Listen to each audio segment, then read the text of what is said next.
الحمد لله نحمده ونستعينه ونستغفره ونؤمن به ونتوكل عليه ونعوذ بالله من شرور أنفسنا ومن سيئات أعمالنا من يهده الله فلا مضل له ومن يضلله فلا هادي له ونشهد أن لا إله إلا الله وحده لا شريك له ونشهد أن سيدنا ومولانا محمدا عبده ورسوله صلى الله تعالى عليه وعلى آله وأصحابه وبارك وسلم تسليما كثيرا.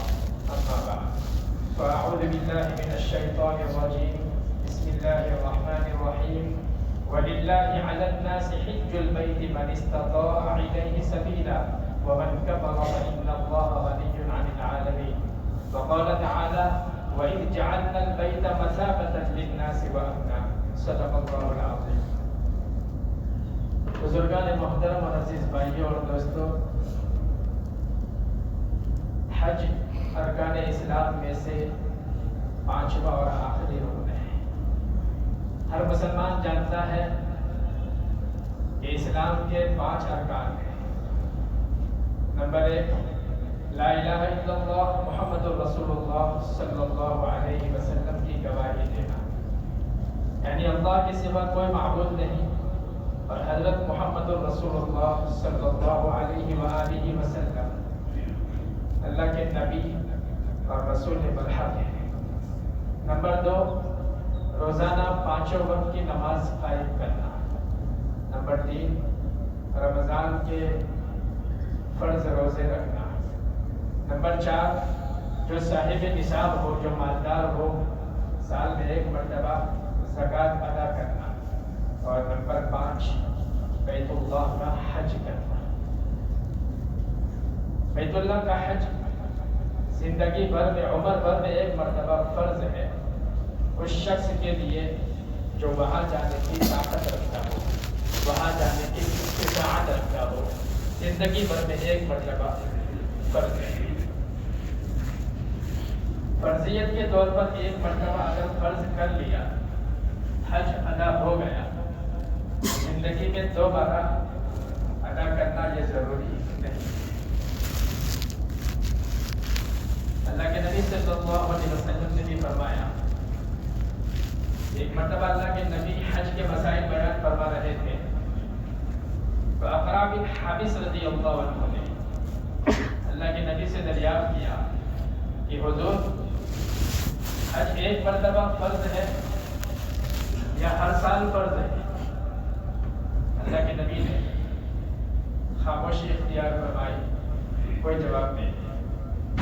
یہ انہوں نے 3 مرتبہ یہ سوال دہرایا کہ حج عمر بھر میں 1 مرتبہ فرض ہے یا ہر سال فرض ہے؟ اللہ کے نبی نے ناراضگی کا اظہار فرمایا اور فرمایا کہ اگر میں یہ کہہ دیتا کہ ہر سال فرض ہے تو ہر سال تمہارے اوپر فرض ہو جاتا کہ تم اس کو نہ کر پاتے۔ حج زندگی بھر میں 1 مرتبہ فرض ہے۔ 1 مرتبہ ہو جائے تو فرضیت اتر جاتی ہے۔ اس کے بعد جو حج کیے جائیں گے وہ یا تو حج بدل ہوگا یا نفلی حج ہوگا۔ اللہ تبارک و تعالی جس کو بار بار وہاں کی حاضری نصیب کرے وہ خوش قسمت ہے۔ توفیق ملے تو بار بار جانا چاہیے۔ کئی بزرگان دین اور اولیاء اللہ ہیں جو ہر سال بیت اللہ کی حاضری دیتے ہیں اور دیتے تھے۔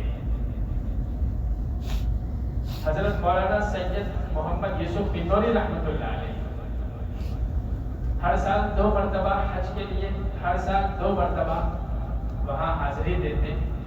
ایک تو رمضان المبارک کا عمرہ کرتے اور دوسرا آنے حج کے لیے تشریف لے جاتے ہیں۔ حضرت فرماتے ہیں کہ ہر سال میں 2 مرتبہ جاتا ہوں، نہ معلوم میں وہاں کیوں پہنچتا ہوں کہ نہ میں زیادہ ثواب کر سکتا ہوں نہ عمرے کر سکتا ہوں، بس بیت اللہ شریف کو دیکھتے رہتا ہوں۔ لیکن ساتھ میں حضرت فرماتے ہیں کہ ہم تو اپنی بیٹری چارج کرنے کے لیے وہاں جاتے ہیں۔ کیا کرتے ہیں؟ بیٹری چارج کرنے کے لیے۔ کون سی بیٹری؟ دل کی روحانیت کی بیٹری، ایمان اور تقوی کی بیٹری، تعلق مع اللہ کی بیٹری، کہ کہ ہم تو وہاں حاضری دیتے ہیں، جو بیٹری خالی ہو جاتی ہے اس کو چارج کرنے کے لیے وہاں پہنچتے ہیں۔ تو جس کو اللہ توفیق دے بار بار حاضری دینی چاہیے، کیونکہ بیت اللہ جو ہے وہ تجلیات الہیہ کا مرکز ہے۔ اللہ تعالیٰ کی تجلیات وہاں وارد ہوتی ہے، اللہ تعالیٰ کی رحمتوں اور برکتوں کی وہاں بارش ہوتی ہے کہ روزانہ 120 رحمتیں بیت اللہ پر نازل ہوتی ہیں۔ پوری دنیا میں جتنی رحمتیں اور برکتیں ہوتی ہیں اولاً وہ بیت اللہ پر نازل ہوتی ہیں، وہاں سے وہ تقسیم ہوتی ہے۔ تو اللہ تعالیٰ کی رحمتوں اور برکتوں کی تقسیم کا وہ مرکز، تجلیات الہیہ کا وہ مرکز ہے۔ اللہ رب العزت نے وہ مقام اس کو عطا فرمایا ہے کہ وہ مرکز ہے، وہاں پہنچ کر اپنے دل کو وہاں لگائیں گے تو وہاں کی انگیٹھی سے اپنا دل چارج ہوگا، دل کو روحانیت ملے گی، دل کے ایمان میں بڑھوتری ہوگی، تجلیات الہی ہمارے اوپر وارد ہوگی تو تعلق مع اللہ میں بڑھوتری ہوگی۔ تو جس کو اللہ تعالیٰ توفیق دے بار بار وہاں پہنچنا چاہیے۔ اللہ رب العزت فرماتے ہیں وَإِذْ جَعَلْنَا الْبَيْتَ مَثَابَةً لِلنَّاسِ وَأَمْنًا، یہ وہ وقت بھی قابل ذکر ہے کہ اس گھر کو ہم نے لوگوں کے لیے معبد یعنی عبادت کی جگہ اور مقام امن ہمیشہ سے رکھا، کہ وہ امن کی جگہ ہے، معبد اللہ تعالیٰ کی عبادت کی جگہ ہے۔ اللہ رب العزت نے پہلے سے اس کو لوگوں کا معبد اور امن کی جگہ اس کو بنایا کہ اللہ تعالیٰ نے اس کو مرکز بنایا ہے، وہاں سے رحمتیں اور برکتیں پوری دنیا میں تقسیم ہوتی ہیں۔ تو وہاں جا کر دل کی روحانیت کو تقویت ملتی ہے۔ معلوم وہاں سینکڑوں نہیں، ہزاروں نہیں، لاکھوں کی تعداد میں لوگ وہاں پہنچتے ہیں، اور یہ تو حج کا موسم ہے، تانتا بنا ہوا ہے کہ روزانہ سینکڑوں انسان وہاں حج کے علاقے سے پہنچ رہے ہیں۔ کیوں پہنچ رہے ہیں؟ دیکھا جائے کہ ایک سادہ سا گھر ہے بیت اللہ، کوئی دلکش اس کی عمارت نہیں کہ خوبصورت عمارت ہو جیسے تاج محل کو دیکھنے کے لیے لوگ سفر کرتے ہیں، یا دوسری تفریحی جگہیں جہاں دلکش مناظر ہوتے ہیں اس کو دیکھنے کے لیے سفر کرتے ہیں۔ ظاہری طور پر دیکھا جائے تو نقشہ بالکل سادہ سا ہے، یہ بڑے بڑے پتھر ہیں، سیمنٹ لگا ہوا ہے، اس پر کالا سا گلاف ہے، بظاہر کوئی دلکش منظر نہیں ہے، لیکن وہاں لوگوں کی بھیڑ اور تعداد ایسی ہے کہ جیسے ایک شمع جل رہی ہو اور اس کے ارد گرد پروانے چکر لگا رہے ہیں۔ لوگوں کا دل اس کی طرف کھینچتا ہے۔ اللہ رب العزت نے گویا اس کو ایک مقناطیس بنایا ہوا ہے کہ لوگوں کے دل خود بخود اس کی طرف کھینچتے چلے جاتے ہیں، اس لیے ہر وقت وہاں ہزاروں لاکھوں کا مجمع موجود رہتا ہے۔ یہ سفر کر کے انسان پہنچتا ہے، پہلی نظر میں اس کے دل کی کیفیت تبدیل ہو جاتی ہے، ایک عجیب کیفیت اس پر طاری ہوتی ہے کہ اللہ رب العزت نے اس مرکز کو بنایا ہی ایسا ہے کہ دل کی روحانیت پر فوراً اثر پڑتا ہے، نظر پڑتے ہی ایک عجیب کیفیت ہے کہ دل دھاڑے مار مار کر رونے لگتا ہے۔ بہت سے لوگوں کو پہلی نظر میں روتے اور چیختے ہوئے پایا، پھر تھوڑی ہی دیر میں من کرتا ہے کہ فوراً کعبۃ اللہ کے قریب جاؤ، اس کی دیوار سے چمٹو، اس کو ہاتھ لگاؤ، پردے کو ہاتھ لگاؤ اور چمٹ کر اللہ تبارک و تعالیٰ سے خوب مانگو۔ یہ دل کرتا ہے، اللہ رب العزت نے اس کو ایسا مقناطیس ہی بنایا ہوا ہے کہ دل خود بخود آٹومیٹک اس کی طرف کھینچتا ہے۔ اس سنگ سے سنگ دل انسان، مجھ جیسا انسان بھی ہوتا ہے، کعبہ کی دیوار سے جب چمٹتا ہے نا تو وہ تاڑے مار کر رونے لگتا ہے۔ اللہ رب العزت نے وہ کیفیت وہاں رکھی ہے، جس خوش نصیب کو وہاں چمٹنے ملے تو وہ خوش قسمت انسان ہے۔ چمٹنے کی جو جگہ ہے کعبہ کی دیواروں میں وہ ملتزم ہے، بیت اللہ کے دروازے سے لے کر حجر اسود کا جو حصہ ہے اس کو ملتزم کہتے ہیں۔ ملتزم کا معنی ہی ہے چمٹنے کی جگہ۔ اللہ کے نبی صلی اللہ علیہ وسلم سے چمٹنا ثابت ہے، اور وہاں جو مانگا جائے وہ قبول ہوتا ہے۔ بزرگوں کا تجربہ ہے کہ جو مانگا وہ پایا۔ حضرت شیخ نے بھی فضائل اعمال میں اس کا تذکرہ کیا۔ تو چمٹنا ہو تو کعبہ کی دیواروں میں ملتزم پر چمٹنا چاہیے، اور وہاں جا کر آئین، ادب اور قانون کا لحاظ رکھنا چاہیے کہ چمٹنے کی جگہ پر چمٹے، اور جو دیواریں ہیں وہاں چمٹنے کا حکم نہیں، ادب کا خیال کیا جائے۔ چمٹنے کی جگہ ملتزم ہے، اور دوسری جو چمٹنے کی جگہ ہے وہ حتیم میں میزاب رحمت کے نیچے۔ ان دونوں جگہ پر خوش قسمتی سے موقع ملے تو وہاں چمٹنا چاہیے، لیکن وہاں چمٹنے کے بعد محترم بزرگوں، مقناطیس ایسا ہے کہ وہاں چمٹنے کے بعد چھوٹنے کا من نہیں کرتا۔ لوگ پیچھے سے ہاتھ لگا کر کہتے ہیں ہمیں موقع دو، ہمیں موقع دو، لیکن واقعیتاً وہ مقناطیس ہے، تجلیات الہیہ کا وہ مرکز ایسا ہے کہ ایک بار چمٹنے کے بعد وہاں سے ہٹنے کا من نہیں کرتا۔ اللہ رب العزت نے وہ جگہ ہی ایسی بنائی کہ تجلیات الہیہ کا مرکز اور اللہ تعالیٰ کے رحمتوں اور برکتوں کی تقسیم کا وہ مرکز ہے۔ اللہ رب العزت نے ظاہری نقشہ چاہے اس کا سادہ رکھا ہوا ہے، لیکن باطنی اور روحانی برکتیں وہاں لگی ہوئی ہے۔ اللہ رب العزت وہاں کی رحمتوں سے ایک رحمت بھی ہمیں عطا فرماتے تو بیڑا پار ہو جائے۔ وَلِلَّهِ عَلَى النَّاسِ حِجُّ الْبَيْتِ مَنِ اسْتَطَاعَ إِلَيْهِ سَبِيلًا۔ اللہ تبارک و تعالیٰ جس کو استطاعت دے اس کے ذمہ ایک مرتبہ حج بیت اللہ کرنا فرض ہے۔ کسی کے دل کے اندر، ہر مسلمان کے دل کے اندر یہ جذبہ موجود ہوتا ہے کہ میں بیت اللہ پر حاضری دوں۔ ہر ایک کے دل کے اندر یہ تمنا ہوتی ہے اور یہ تمنا ہونی ہی چاہیے، کیونکہ وہ مرکز ہے۔ اگر یہ تمنا نہیں تو صحیح معنی میں وہ مسلمان نہیں، کیونکہ اللہ تبارک و تعالیٰ نے جہاں یہ ذکر کیا وَلِلَّهِ عَلَى النَّاسِ حِجُّ الْبَيْتِ مَنِ اسْتَطَاعَ إِلَيْهِ سَبِيلًا، آگے فرمایا وَمَنْ كَفَرَ فَإِنَّ اللَّهَ غَنِيٌّ عَنِ الْعَالَمِينَ، کہ جس کے دل میں یہ جذبہ موجزن نہیں، وہاں جانے کی تمنا نہیں، تو اس کو کفر سے تعبیر کیا ہے۔ کہ جس نے دل کے اندر یہ تمنا نہیں رکھی، انکار والا جذبہ ہے، تو پھر اللہ رب العزت تو بے نیاز ہے، اللہ کو کوئی پرواہ نہیں کہ وہ کس حالت میں مر جائے۔ وَمَنْ كَفَرَ فَإِنَّ اللَّهَ غَنِيٌّ عَنِ الْعَالَمِينَ، اسی کو اللہ کے نبی صلی اللہ علیہ وسلم نے حدیث میں بھی صراحتاً فرمایا کہ جس شخص کو مانے نہ ہو وہاں پہنچنا، نہ تو کوئی بیماری مانے ہو، نہ کوئی ظالم حاکم مانے ہو، کوئی مانے نہ ہو، اور اس کے باوجود بھی وسعت کے باوجود وہ وہاں نہ پہنچے، تو اللہ تبارک و تعالیٰ کو اس کی کوئی پرواہ نہیں کہ چاہے وہ نصرانی ہو کر بنے یا یہودی ہو کر بنے۔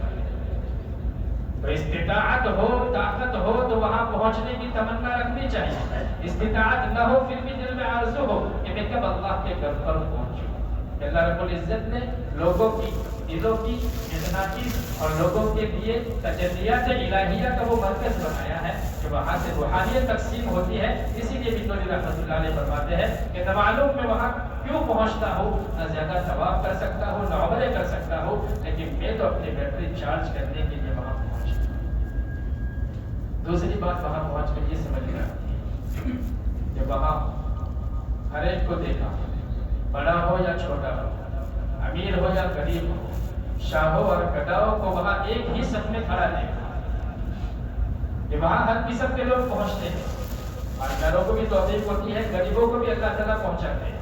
جس کی قسمت میں لکھا ہے وہ وہاں پہنچ کر رہتا ہے، لیکن وہاں ہر ایک کو ایک ہی صف میں کھڑا دیکھا، کیونکہ ہر کوئی وہاں جا کر دست سوال دراز کرتا ہے، ہر کوئی اللہ تبارک و تعالیٰ سے بھیک مانگتا ہے، کہ بادشاہ بھی مانگتا ہے، فقیر بھی مانگتا ہے، بڑے بھی مانگتے ہیں، چھوٹے بھی مانگتے ہیں۔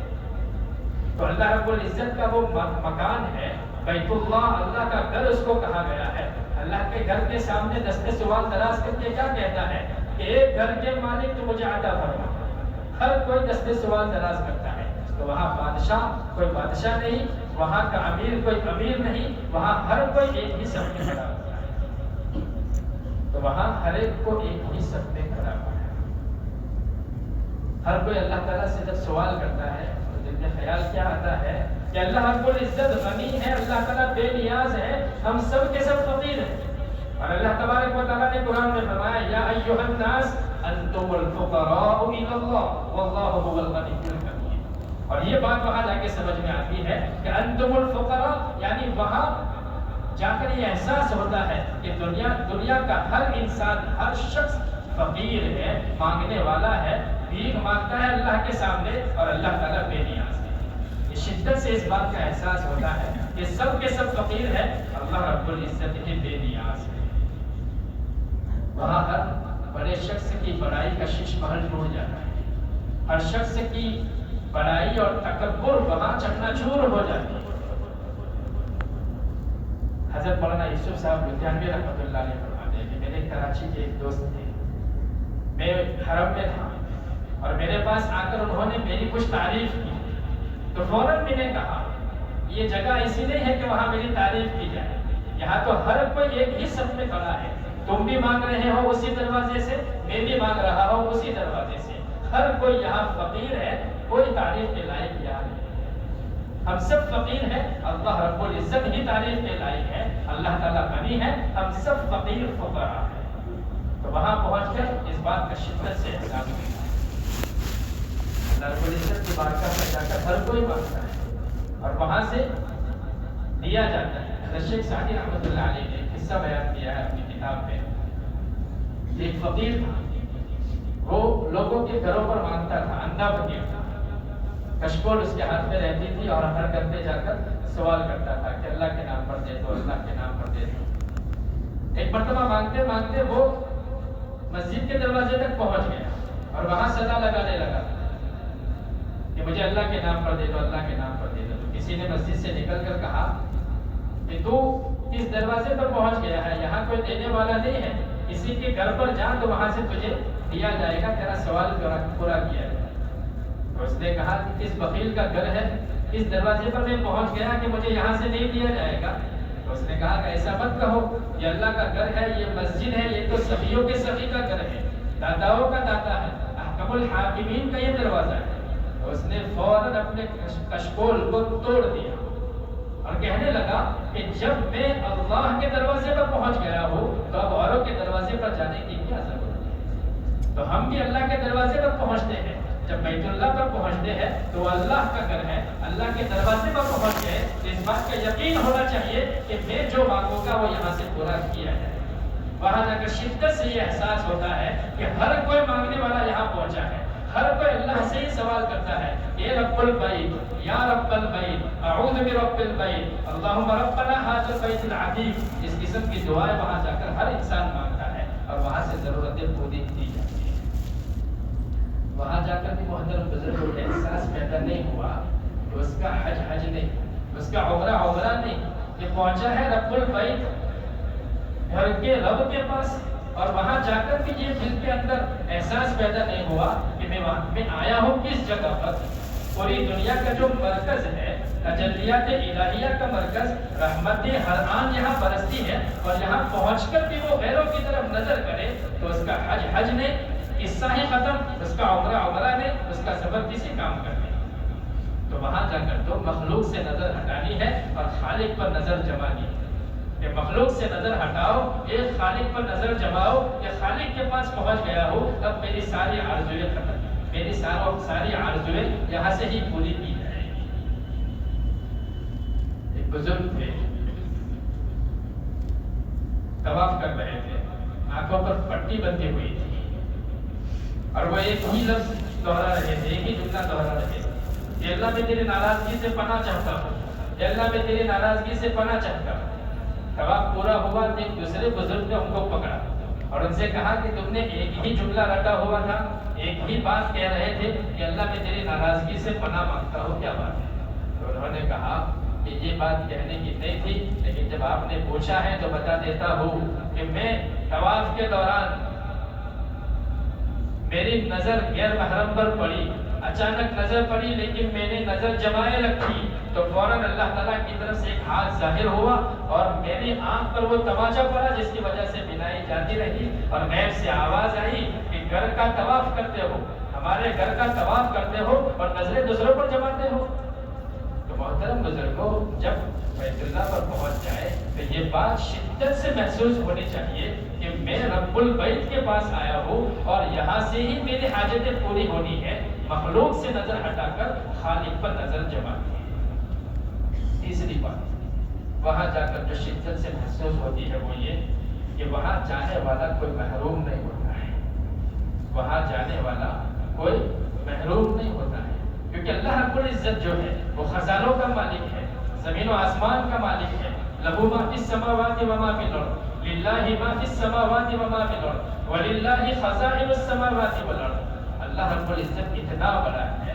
ایک بزرگ تھے، میدان عرفات میں تھے، میدان عرفات میں اپنے ساتھی جو تھے ان سے تذکرہ کیا کہ حج کرنے والوں کا کتنا بڑا مجمع، 10 لاکھ ہوگا، 20 لاکھ ہوگا، 30 لاکھ ہوگا یا 40 لاکھ ہوگا، اگر یہ 20 لاکھ یا 30 لاکھ کا مجمع کسی امیر کے دروازے پر پہنچ جائے اور وہاں جا کر صرف اتنی مانگ کرے کہ تھوڑا سا آٹا دے دو، یا یہ پورا مجمع جا کر صرف 1 روپیہ مانگے، تو اس امیر کے لیے اتنے لوگوں کی مانگ پر 1 روپیہ دینا یا آٹا دینا جتنا آسان ہے، اللہ رب العزت کے لیے دنیا کے کروڑوں انسانوں کی مانگ کو پورا کرنا اس سے بھی زیادہ آسان ہے۔ تو محترم بزرگوں، یہ احساس ہونا چاہیے کہ میں جس جگہ پر آیا ہوں، چاہے ہم لاکھوں کی تعداد میں ہیں، لیکن اللہ رب العزت کے لیے ہر ایک کی تمنا اور آرزو کو پورا کرنا آسان ہے، آسان سے آسان تر ہے۔ جو میں مانگوں گا محروم نہیں رہوں گا، اللہ رب العزت کے دربار سے مجھے وہ ضرور ملے گا، کیونکہ یہ دروازہ ہی ایسا ہے کہ اس دروازے سے کوئی محروم ہوا نہیں، اور اس دروازے کے علاوہ کوئی دروازہ نہیں کہ جہاں سے تمہاری تمنائیں پوری کی جائیں۔ ایک بزرگ ہر سال حج کرتے تھے، تقریباً 50 حج انہوں نے کیے، اور وہ بزرگ جب بھی حج کرتے تھے تو غیب سے ندا آتی تھی کہ لا لبیک، وہ کہتے تھے لبیک اللہم لبیک، اور ان کو آواز آتی تھی اور وہ خود سنتے تھے کہ لا لبیک لا لبیک، یعنی تمہاری حاضری قبول نہیں، تمہاری حاضری قبول نہیں۔ 50واں حج تھا، خادم ان کے ساتھ تھا، تو اس خادم نے بھی یہ آواز سنی، لیکن پھر بھی بزرگ ارکان کو بڑی محبت اور بڑی رغبت سے ادا کر رہے ہیں۔ تو اس خادم نے تعجباً عرض کیا کہ حضور، آپ جب لبیک کہتے ہیں تو وہاں سے لا لبیک کی ندا آتی ہے، پھر بھی آپ اتنا شوق سے اور رغبت سے رکن کو ادا کر رہے ہیں۔ تو انہوں نے کہا کہ برخوردار، یہ میرے بھائی، کوئی اور دروازہ تو بتا کہ جس دروازے پر جا کر میں مانگوں اور لبیک کہوں۔ یہی ایک دروازہ ہے، ملے یا نہ ملے، مانگنے کے لیے یہی دروازہ ہے، اس لیے اس کے علاوہ میں کسی کے پاس جا کر لبیک نہیں کہہ سکتا۔ وہاں سے جو بھی صدا آئے، لبیک کی آئے یا لا لبیک کی آئے، مانگنے کے لیے تو یہی دروازہ ہے، میں یہی کہتا ہوں۔ تو محترم بزرگوں، وہاں سے محرومی کی امید نہیں رکھنی چاہیے، وہاں جو بھی پہنچتا ہے اللہ رب العزت کی طرف سے اس کو عطا کیا جاتا ہے۔ اگر وہاں پہنچنے کے بعد بھی اگر محرومی کا احساس رہا تو ایسی بیماری کا کوئی علاج نہیں کہ پوری دنیا کے مالک، کائنات کے مالک کے پاس جا کر لاکھوں کروڑوں لوگ گڑ گڑائے، مغفرت مانگے، اور وہاں سے بخشش ہونا یقینی ہے۔ فرشتے حاجیوں کو کہتے ہیں کہ اب گھروں کو لوٹو، تم ایسے بخشائے لوٹو گے کہ تمہاری پچھلی زندگی کے سارے گناہ معاف کر دیے گئے، اب نئی زندگی شروع کرو۔ اب وہاں جا کر بھی یہ احساس ہمارے دل میں نہ ہو کہ میں دیا گیا ہوں، محروم نہیں ہوں، یہ احساس نہ ہو، اس بیماری کا پھر کوئی علاج نہیں۔ چوتھی بات، وہاں جا کر جب ہم وہاں پہنچے تو دینے والا اللہ رب العزت ہے، ہم مانگتے ہیں اپنی حیثیت کے مطابق، لیکن وہ دیتا ہے اپنی شان کے مطابق۔ تو ہمیں وہاں لینے کے لیے جو برتن لے جانا چاہیے وہ بڑا برتن لے جانا چاہیے۔ اللہ رب العزت کی جیسی شان ہے اس شان کے مطابق وہاں مانگنا چاہیے، لیکن ہم چھوٹا سا برتن لے کر وہاں پہنچتے ہیں، بڑا برتن لے کر نہیں پہنچتے۔ کہ اللہ تعالیٰ کی رحمتیں لامحدود ہے، اللہ تعالیٰ کی رحمتیں اور برکتیں لامحدود ہیں۔ اللہ تعالیٰ کی رحمتوں کو اور برکتوں کو سمیٹنے کے لیے جو برتن اور جو ظرف ہونا چاہیے وہ ظرف لے کر ہم نہیں پہنچتے، اس لیے کما حق ہو ہمارے ہاتھ میں نہیں آتا ہے۔ محترم بزرگ، وہ ظرف کیا ہے، وہ برتن کیا ہے کہ وہاں پہنچ کر اپنے آپ کو فنا کرنا، وہاں پہنچ کر عبدیت کو بجا لانا کہ میں تو غلام ہوں اللہ رب العزت کا ادنا سا۔ جتنی فناہیت ہوگی، جتنی عبدیت ہوگی، انانیت نہ ہوگی، غرور اور تکبر کا جھنڈا نہیں ہوگا، تو محترم بزرگوں اللہ تعالیٰ کی رحمتوں اور برکتوں کو واقعی حصے میں پائیں گے۔ جتنی فناہیت اور عبدیت ہوگی وہ برتن اور وہ ظرف بڑا ہوگا اور اللہ رب العزت کے بارگاہ سے اتنا ہی زیادہ پا ہوگا۔ حضرت مولانا یوسف صاحب نجامی رحمۃ اللہ علیہ فرماتے ہیں کہ میرے ایک دوست تھے، حج میں آئے ہوئے تھے، میں حرم میں تھا اور ان کے ساتھ میں ہمارے وہاں کے کرنل صاحب بھی تھے۔ تو ان دونوں کی بات چل رہی تھی اور وہ کرنل صاحب کو کچھ سمجھا رہے تھے، سمجھاتے میرے پاس آئے۔ تو کرنل بھی کرنل ہی تھے، ایک داڑھی پوری شیو تھی اور سر پر بال موجود تھے، حالانکہ وہ عمرہ کر چکے تھے۔ اور وہ میرے دوست ان کو مسئلہ سمجھا رہے تھے کہ جب احرام کھولنا ہو تو اس وقت یا تو حلق کرنا ہوتا ہے یا تو قصر کرنا ہوتا ہے، لیکن یہ کرنل صاحب نے تھوڑے سے بال ایک طرف سے کاٹ دیے تھے، یہ سمجھ نہیں رہے تھے، تو دوست نے مولانا یوسف صاحب سے فرمایا کہ آپ ذرا ان کو سمجھائیں، تو حضرت نے بھی ان کو سمجھایا کہ حلق کرنا یہ افضل ہے، حلق یعنی پورے سر کے بال منڈوانا، بلیڈ لگانا یہ افضل ہے۔ اللہ کے نبی صلی اللہ علیہ وسلم نے حلق کرنے والوں کے لیے 3 مرتبہ برکت کی دعائیں دی۔ جب اللہ کے نبی نے یہ مسئلہ صحابہ کے سامنے بیان فرمایا تو صحابہ نے پہلی مرتبہ اللہ کے نبی کے فرمانے پر کہ اللہ کے نبی نے برکت کی دعا دی حلق کرنے والوں کے لیے، صحابہ نے فرمایا کہ اللہ کے نبی کثرت کرنے والوں کے لیے بھی دعا کیجیے، تو اللہ کے نبی نے پھر حلق والوں کے لیے دعا کی۔ پھر صحابہ نے درخواست کی کہ قصر والوں کے لیے بھی دعا کیجیے، تو اللہ کے نبی نے تیسری مرتبہ بھی حلق والوں کے لیے دعا کی، پھر چوتھی مرتبہ میں قصر کرنے والوں کے لیے اللہ کے نبی نے دعا فرمائی۔ تو یہ پوری بات ان کو سمجھائی کہ حلق کرنا یہ افضل ہے، بہتر ہے، پورے سر کا حلق نہ کرو، تو اگر تمہارے سر کے بال ایک پوروے سے زیادہ ہے تو قصر کرو، قصر پورے سر کا کرو، یہ پورے سر کا اگر نہ کرو تو چوتھائی حصے کا سر کا قصر کرنا یہ تو ضروری ہے، پورا کرنا یہ بہتر ہے۔